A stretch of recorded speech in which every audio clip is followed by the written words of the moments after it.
আজকের দুনিয়াতে আমরা অনেক কিছুকেই সত্য বলে ধরে নিই, কারণ সেটা আমরা ছোটবেলা থেকেই শুনে এসেছি। সবাই সেটা বলছে, মিডিয়াতে সেটাই প্রচার হয়। কিন্তু আমরা কি কখনো নিজের মতো করে যাচাই করেছি?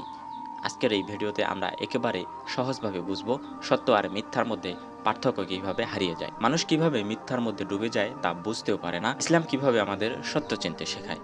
সত্য মানে এমন কিছু যা বাস্তবে আছে, যা বাস্তবতার সঙ্গে মিলে যায়। মিথ্যা মানে এমন কিছু যা বানানো, বিকৃত বা বিভ্রান্তিকর। কিন্তু সমস্যা হলো, এই দুইয়ের মাঝে লাইনটা আজকাল খুবই ঝাপসা হয়ে যায়। অনেক সময় মানুষ ভুলটাকেই সত্য ভাবে। কেন? একটা কথা মনে রাখুন, কোনো কথা যতবার বলা হয় তা ততটাই সত্য বলে মনে হয়। এটা বিজ্ঞানের একটা বিষয়, নাম ইলিউশন ট্রুথ অফ ইফেক্ট। যখন কোনো ভুল কথা বারবার শুনি, মিডিয়াতে দেখি, আশেপাশের মানুষ বলে, বইপত্রেও দেখি, তখন সেটা মস্তিষ্কে এমনভাবে গেঁথে যায় যেন এটা সত্যই ছিল। যেমন ইসলাম সন্ত্রাসবাদ শেখায়, নারীরা হিজাবে থাকলে তারা নির্যাতিত হয়, ধর্ম মানে পিছিয়ে পড়া। এই কথাগুলো অনেকেই বিশ্বাস করে ফেলেছে, কারণ তারা বারবার শুনেছে। কিন্তু তারা একবারও নিজেও যাচাই করেনি। আজকে যে সমাজে আমরা বাস করছি, সেখানে সত্য চাপা পড়ে গেছে। মিডিয়া মিথ্যাকে প্রচার করে, শিক্ষা ব্যবস্থা ভুল তথ্য শেখায়, সোশ্যাল মিডিয়াতে ভুয়া বাস্তবতা দেখানো হয়। তুমি ভাবো সবাই যেমন করে তুমিও তেমন করো, কারণ তুমি ভাবো সবাই তো করছে, তাহলে এটা ভুল হবে কেন? কিন্তু আল্লাহ বলেন, তুমি যদি দুনিয়ার অধিকাংশ মানুষের কথা মানো, তবে তারা তোমাকে সত্যের পথ থেকে বিচ্যুত করবে। সত্য সবসময় সংখ্যাগরিষ্ঠদের হাতে থাকে না। ইতিহাসে দেখা গেছে, নূহ আলাইসাল্লামকে অল্প কয়েকজন লোক বিশ্বাস করেছিলেন, ইসলাম আলাইসাল্লামকে পুরো জাতি অস্বীকার করেছিলেন, এবং সর্বশেষ হজরত মুহাম্মদ সাল্লাল্লাহু আলাইহি সাল্লাম শুরুতে একা ছিলেন।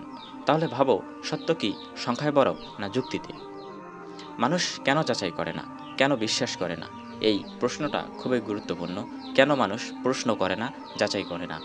কারণ আলসেমি চিন্তা করা অনেক কষ্টকর, তাই চিন্তা করে না। আরেকটা হলো ভয় কাজ করে, যদি সত্যটা বিশ্বাসের সাথে মিলে না যায়। আরেকটা হলো সামাজিক চাপ, সবাই যদি ভুল বোঝে তখন একা হয়ে যাওয়া কঠিন। আরেকটা হলো নিজস্ব চিন্তা না থাকা, নিজের মাথায় চিন্তা করার অভ্যাস না থাকা। এভাবেই মানুষ মিথ্যাকে নিজের জীবনের অংশ বানিয়ে ফেলে এবং সেটা নিয়েও গর্ব করে। অনেকেই বলে যা বিজ্ঞান বলছে সেটাই সত্য, কিন্তু ইতিহাস বলছে বিজ্ঞান অনেক সময় ভুল করছে।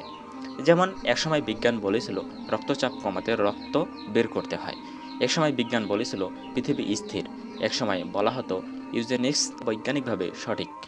সুতরাং আজ যা বিজ্ঞান বলছে সেটা চিরন্তর সত্য, এটা ভেবে নেওয়াও ভুল। ইসলাম অন্ধবিশ্বাসে বিশ্বাস করে না, বরং চিন্তা করতে শেখায়, যুক্তি দিয়ে প্রমাণ দিতে শেখায়, প্রশ্ন করতে শেখায়। আল্লাহ বলেন, তোমরা কি চিন্তা করো না? তোমরা কি চোখ, কান, হৃদয় ব্যবহার করো না? আরেক জায়গায় বলেন, তোমরা যদি না জানো, জ্ঞানীদের থেকে জেনে নাও। ইসলাম বলে সত্য খোঁজো, পড়ো, ভাবো, কারণ সত্য কখনো চাপা থাকে না যদি তুমি তাকে খুঁজতে চাও। আজকে পশ্চিমা সমাজে যেটা বেশি প্রচার পায় সেটা মানুষ সত্য ভেবে বসে। যেমন নারীবাদের নামে বলা হয় নারী হিজাব পরলে অবরুদ্ধ, লিবারিজম শেখায় ধর্ম মানে শৃঙ্খল, স্বাধীনতা মানে যা খুশি করা।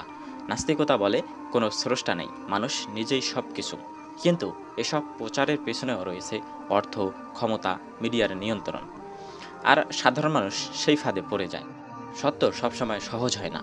কেউ সত্য বলে তাকে ঠাট্টা করা হয়, হেনস্থা করা হয়, কিন্তু সত্যের পথেই রয়েছে শান্তি, আলোর দেখা।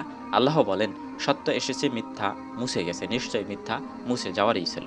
সূরা ইসরা ৮১ নং আয়াত। তুমি যদি সত্য চাও, আল্লাহ তোমাকে সাহায্য করবেন, কিন্তু তার জন্য তোমাকে সাহসী হতে হবে, নিজের চিন্তা চালু করতে হবে, প্রচলিত মিথ্যা নিয়ে প্রশ্ন করতে হবে। তুমি আজকে যে বিশ্বাসগুলো নিয়ে চলছো, সেগুলো কি সত্য, নাকি তুমি কখনো যাচাই করনি? সত্য মানে একা হয়ে যাওয়া নয়, সত্য মানে আলোর পথে হাঁটা, যেখানে গন্তব্য হলো শান্তি ও মুক্তি। সত্য জানার জন্য সাহস লাগে, মিথ্যা মানার জন্য লাগে শুধু অলসতা।